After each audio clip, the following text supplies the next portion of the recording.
Que Dieu vous bénisse abondamment pour votre présence. Nous allons fermer les yeux et prier le Seigneur rapidement. Notre Dieu, notre Père, nous te bénissons pour ta parole. Nous croyons que cette parole est source de vie. Nous prions, notre Dieu, que nos cœurs soient touchés par ta grâce, que la puissance de ta main, notre Dieu, nous ouvre l'esprit, et que quelqu'un, notre Dieu, soit béni, notre Dieu, par ce message. J'ai éternel, mon Dieu, et que la puissance de ton royaume soit prêchée avec vie et efficacité. Merci pour cette communauté. Merci parce que véritablement, tu donnes à ce peuple d'avoir un berger qui les conduit dans de vrais pâturages par ta grâce. Au nom de Jésus-Christ. Merci, Seigneur, notre Dieu, d'effacer tout ce qui est charnel et de nous faire du bien. Au nom de Jésus. Amen. Amen. En 20 minutes, on peut bâtir une nation et nous allons bâtir en commençant par le foyer. Et nous lisons nos Bibles dans Genèse chapitre 2, le verset 24. Voilà, on va lire rapidement. La Bible dit, c'est pourquoi l'homme quittera son père et sa mère et s'attachera à sa femme, et les deux deviendront une seule chair. La Bible dit, l'homme quittera son père et sa mère pour s'attacher à sa femme, et les deux vont devenir une seule chair. Quand nous lisons ce passage, nous nous demandons de quel genre d'homme la Bible parle. Parce que quand nous examinons attentivement la pensée de Dieu, il n'est nullement question de l'homme ici avec un âge chiffré, peut-être quelqu'un qui a 35 ans, qui a 40 ans, qui a 50 ans. Parce que l'homme avec grand âge peut se définir de plusieurs manières. Il y a des hommes qui sont des hommes enfants. Un homme enfant ne peut pas se marier. Le mariage, c'est pour les grands. C'est pas les blancs qui ont créé les mots, ont bien fait de les définir. On dit mari et puis âge. Donc, l'âge, c'est mari. Pour se marier, il faut être responsable. Il faut être quelqu'un d'âgé et de mature. Et la Bible dit, l'homme quittera son père et sa mère et s'attachera à sa femme. Vous savez, quand vous lisez les Saintes Écritures, tout ce que Dieu prononce, il ne le prononce pas en vain. Derrière chaque parole dite par Dieu, il y a une pensée profonde. Alléluia. Et aujourd'hui, je voudrais partager avec vous les 12 attitudes d'un bon père. Alléluia. Un homme qui se marie est responsable. Donc, il dit aux yeux de l'humanité, aux yeux de ses parents, que maintenant je suis mature. Je peux prendre mes décisions seul. Donc, il quitte son père, il quitte sa mère et il s'attache à sa femme. Et pour pouvoir véritablement gérer un foyer de manière convenable, un bon père doit être quelqu'un de patient. Patient envers sa famille, patient envers sa femme. Il y a beaucoup de pères impatients. Ils veulent tout maintenant, aujourd'hui. Que les femmes changent, que les femmes soient ceci, que les femmes fassent ceci. Et l'impatience peut détruire votre foyer. Ça, c'est le premier P pour être vraiment un bon père. Le deuxième P, un bon père doit être présent. Il y a des pères mariés qui sont toujours partis, absents de la maison, au point où même ses propres enfants ont du mal à bien le reconnaître. Ses parents le confondent avec les voisins qui sont habitués à la maison. Parce qu'il est tout le temps parti. Il n'est jamais là. Un bon père doit être présent pour sa famille. Et quand le père n'est pas présent, ça crée beaucoup de dysfonctionnements. Quand moi je suis présent à un mariage, on ne divorce plus. Peu importe. Le feu n'a qu'à venir. Cherchez l'eau pour éteindre. Alléluia. Amen. Ça n'a qu'à chauffer. Arrangez-vous. Yes. Je disais à un marié une fois que comment il a fini de se marier, si vous voulez divorcer, assurez-vous de réunir tous les gens que vous avez rassemblés le jour de votre mariage. Nous sommes là, hein, examinez tous ceux qui sont là.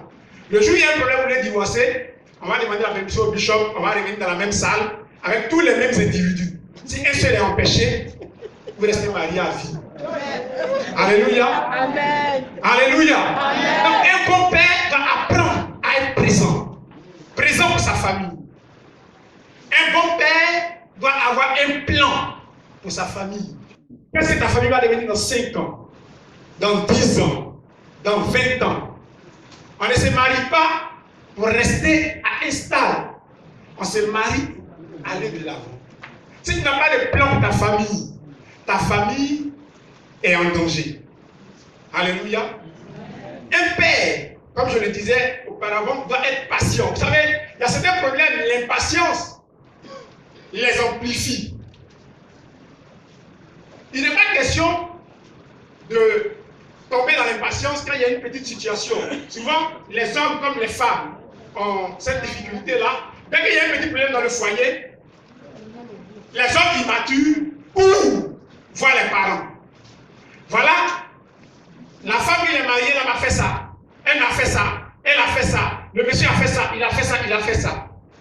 Je vais vous dire pourquoi ça c'est un piège de le dire tant au foyer. Parce que quand il y a un problème avec ta femme ou ton mari, et que ce problème est entre vous deux, le jour où vous pardonnez, le problème prend fin. Mais quand vos parents sont informés, toi tu peux pardonner, mais tes parents ne pardonnent pas. Parce que tu es impliqué dans la situation. Et quand vous allez vous réconcilier avec madame, les parents te voient d'un mauvais œil. Après tout ce qu'elle a fait là, toi tu es un mouton. Tu retournes encore la prendre. Pourquoi? Parce que simplement tu as couru vers eux pour exposer ton problème. Alléluia. Amen. Donc un bon père, comme je le disais, doit avoir un plan pour sa famille. Avant tu pouvais avoir une maison à Cocody à 20 millions facilement. Aujourd'hui, tu n'as pas 50 millions, tu peux acheter maison. Tu n'as pas 100 millions, tu peux acheter maison. Donc, petit à petit, il y a plusieurs manières de dire à quelqu'un va au village. Et la meilleure manière que le diable a trouvé, c'est de tout augmenter. Donc, si tu n'as pas de plan pour ta famille, bientôt tu ne pourras pas vivre à Bidon. Il y en a qui, avant de déménager, ils étaient d'abord vers Plateau de Puy, les choses sont devenues chères, ils sont allés à Bobo, ça devient cher, ils sont allés à Diamant, ça devient cher, ils vont à Zadier, ça va devenir cher, ils vont aller à Zopé. Ils sont en train de partir au village comme ça, tu ne sais pas. Quand tu as te réveillé, tu as avec vous. Alléluia. Bien dans le Seigneur, il faut que tu aies un plan pour ta famille. Si tu n'as pas de plan pour ta famille, même Dieu, pour t'aider, sera compliqué. Alléluia, parce que Dieu lui-même qui nous a créé, il a un plan. Quand Dieu fait les choses, Dieu est un planificateur. Il y a des parents qui ne planifient rien. Et ils mentent pour dire que c'est la vie par la foi. Non, la vie par la foi est faite de planification. Dieu lui-même qui a introduit la foi en nous, pour créer le monde, il a planifié. Premier jour, il y a ce qu'il a fait. Deuxième jour, il y a ce qu'il a fait. Il a pris son temps pour faire les choses. Alléluia. Amen. Alléluia. Amen. Ensuite, un bon père doit avoir une priorité. Et la priorité d'un bon père, c'est sa famille. Yes. Chers parents, je sais que vous allez me détester, mais je n'aime pas comme beaucoup d'autres aiment mon affaire. Je vais vous dire la vérité. Vous avez eu votre temps. Dieu vous a créé, vous avez élevé vos enfants. Vos enfants ont grandi, eux aussi doivent élever leurs enfants. Donc la priorité de votre fils et de votre fille, c'est sa famille. Alléluia. Amen. Ça ne veut pas dire que vos enfants ne doivent pas vous aider. Non. Mais n'allez pas soulever tous les problèmes du village. Quelqu'un va enterrer mon fils à Abidjan, il va faire. Quelqu'un a un problème de 100 000, mon fils à Abidjan, il a l'argent. Tu es en train de te mettre toi-même dans des problèmes et mettre ton fils entre les mains de la sorcellerie. Yes. Alléluia. Amen. Donc un fils doit avoir une priorité, sa famille. Écoutez, ne tombez pas dans le rang, nous tous. On a vécu avec nos parents. Il y a des parents qui ont aidé tout le village. Et le village les a appauvris et après les mêmes qu'ils ont aidés sont en train de les accuser. Vous dites que c'est eux, ils n'ont rien fait. Avec un travail, il n'a fait pas pour qui. Il n'a rien fait pour quelqu'un. Et puis aujourd'hui, les pauvres, ils veulent que l'on vienne l'aider. La Bible nous demande d'aider. Mais la Bible dit, aime ton prochain comme toi-même. Si tu aimes ton prochain plus que toi-même, c'est un péché. Et si tu veux, tu allais brûler en enfer. Yes. Alléluia. Donc aime ton prochain comme toi-même. Ce que tu peux faire, tu le fais. Ce que tu ne peux pas faire, aie le courage de dire ça, je ne peux pas. Alléluia. Amen. Donc il faut avoir une priorité, ta famille. Quand ta famille sera ta priorité, alors Dieu lui-même sera avec toi. Alléluia. Il y a des gens qui sont prêts à sacrifier leur famille pour les autres. Je connais un monsieur, quand c'est la rentrée scolaire, tant que tous ses neveux ne sont pas encore à l'école, ses propres enfants, ils ne vont pas aller. Ça, c'est un péché grave. Alléluia. Amen. Parce que ce sont des enfants qui vont te faire aimer. Alléluia. Je vais ouvrir une parenthèse. Normalement, quand Dieu a créé l'homme et la femme, il y a deux choses qu'il a cachées en chacun. Il a caché le bonheur de la famille à la femme. Et l'autorité de la famille, il a mis en l'homme. C'est pourquoi chez les Juifs, quand un homme va se marier, il va prendre une femme vierge. Pourquoi? Parce que le bonheur que Dieu a mis dans la femme, c'est le jour des noces, quand on finit de célébrer. Quand vous allez aller ensemble pour avoir vos premiers rapports, la femme redonne le bonheur que Dieu a caché en elle à l'homme. Il y a l'autorité. Et donc, à partir de ça, l'homme qui a l'autorité partage cette autorité avec sa femme. Et leur foyer devient un foyer harmonieux. C'est pourquoi vous allez remarquer que la plupart de ceux qui vendent leur autorité, demandez à Abraham, Abraham va vous dire. Abraham, il avait son autorité en lui, il allait vendre ça à Agar. Ils ont eu Ismaël. Ismaël, ce n'est pas un enfant légitime. Mais Dieu, à cause de sa parole, il était obligé de bénir Ismaël. C'est pourquoi vous allez remarquer, à 90%, les enfants que les gens ont en désordre et puis ils ne reconnaissent pas, ils réussissent. Toujours. Ils réussissent toujours. C'est pourquoi ne vous promenez pas pour gaspiller votre autorité partout. Les hommes qui sont ici, qui ont plein de maîtresses partout là, vous vous mettez en danger. Parce que ce sont vos immeubles que vous vendez à ces femmes. Ce sont vos biens que vous leur donnez au bâti avec. Toutes les femmes qui n'ont pas mariées, vous promenez, vous sortez, les gens ne vont pas commencer. Le bonheur de votre famille, que vous êtes partager peu à peu. Le jour où vous allez trouver un homme marié, le bonheur là, il reste 20%. Et maintenant, dans un foyer qui te plaît que le monsieur n'a rien, le monsieur ne prospère pas, mais tu as vendu sa prospérité partout avant de venir le rencontrer. Alléluia. Je souhaite que la grâce de Dieu puisse nous aider à comprendre ces réalités. Et quand on a compris ça, un bon père doit avoir une personnalité. Il doit être un homme de bien. Un bon père doit être un homme de bien, un homme de parole. Les pères qui ont deux paroles ici, ils disent ça aujourd'hui, demain ils disent ça. Quand quelqu'un arrive chez nous à la maison, mais sa femme a peur. Qu'est-ce qu'il a fait encore dehors? C'est un élément dangereux pour ta famille et un élément dangereux pour le témoignage de l'évangile. Il faut qu'un bon père soit un homme de paix. Il y a des pères qui ne sont pas des hommes de paix. À la maison, quand ses enfants le voient, tout le monde a peur. C'est-à-dire que tout le monde regarde à vous, ils pensent que les gens le respectent, mais les gens ont peur de toi. Tes enfants ne te respectent pas, mais ils ont peur de toi. Quand tu n'es pas là, tout le monde est content, tout le monde danse. Dès que tu arrives, tout le monde regarde à vous. Et puis ils disent, voilà, je suis un garçon, tout le monde me craint. Les gens ne te craignent pas, c'est la peur qui fait ça. Et donc, ta femme et tes enfants souhaitent que tu voyages. Quand tu voyages, il y a la paix à la maison.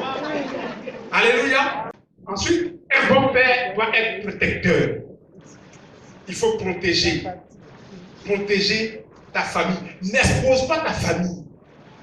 Ne prends pas les problèmes de famille là pour l'expliquer partout. Il y a des gens, tous les amis sont au courant de tout ce qui se passe à la maison.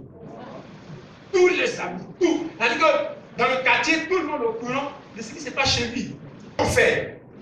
J'ai dit aux gens, tout ce qu'on fait, tous les actes qu'on pose, c'est des commissions qu'on envoie. Quand quelqu'un qui dénie ton mari dehors, lui là, il est comme ça, il m'appelle, il est comme ça, il ne me donne pas l'argent pour acheter des pagnes. Tu es en train de former des amis. Ce que tu penses être tes meilleurs amis, le jour où ta vie va se garder, c'est elle qui va te rappeler que toi là, moi je parle, tu parles aussi. Toi à qui mari ne paye pas paille. Toi qui donne 500 balles au marché, c'est toi qui as vu parler dans mon affaire. Toi qui n'es jamais allé à la Sokosé, c'est toi qui as vu parler dans mon affaire. Mais en temps, qui lui a dit que toi qui n'es jamais rentré à la Sokosé? C'est toi-même. Alléluia. La Bible dit celui qui garde sa langue préserve son âme de beaucoup d'angoisse. Donc si tu restes tranquille dans ton coin, tu préserves ton âme. Alléluia. Un bon père doit être un homme qui tient ses promesses, qui respecte sa parole, qui tient parole. Il ne faut pas dire ça aujourd'hui, demain, dis ça aujourd'hui, demain, aujourd'hui voici le vrai mot de tous les hommes qui ne tiennent pas parole. Dès que tu as un problème avec tes rappels nets, il n'a rien de quoi te dire, bon je te reviens. Et puis il coupe, c'est dans 2 heures à te répéter. Puis tu l'appelles encore, non, je te reviens. Tu vas revenir aux gens pour moi. Le problème c'est que la fois on va régler, on va quitter si tu veux. Alléluia. Ensuite, un bon père doit être puissant. C'est auprès de lui que tout le monde vient chercher le réconfort. Bien aimé, si tu ne veux pas être puissant à cause de toi, sois puissant à cause de ta famille. Il y a des gens qui aiment la pauvreté. Ça, c'est pas mauvais. Mais si tu aimes la pauvreté à cause de toi seul, c'est bon. Mais il ne faut pas aimer la pauvreté au point d'entraîner ta famille dans la pauvreté. Alléluia. Je disais à un ami, si tu ne veux pas réussir sur la terre, à cause de toi, ce n'est pas un problème. Mais à cause des enfants et de ta femme, il faut réussir. Débrouille-toi pour réussir. Un père va être puissant. C'est vrai, à la maison, même quand ça ne va pas, la femme, les enfants se lamentent, le père, il sait que c'est chaud. Il a dit que ça va. Viens avec lui. Un bon père n'a jamais prononcé des paroles négatives. Je le père, tout va bien. Alléluia. Tout va bien à la grâce de Dieu. Et il y a des pères qui sont tellement impuissants que moi, c'est les femmes qui les consolent, ça va aller. Papa, ça va aller. Dis à ton voyage, je refuse au nom de Jésus. Je refuse au nom de Jésus. Il nous reste pratiquement 2 minutes et nous allons terminer. Un bon père doit pardonner. Il y a des pères réguliers. Les affaires de 1830. C'est encore dans son cœur. Une affaire, qu'elles sont mariées au début là. Je voulais que non, le mariage en fasse à telle date qui n'a pas voulu, mon cher. C'est dans son cœur. Tu es revenu encore. Tu es revenu encore. Après, on a parlé là. Et les gens, quand il y a un problème, on parle, ça finit. Mais pour lui, dans son cœur, c'est jamais fini.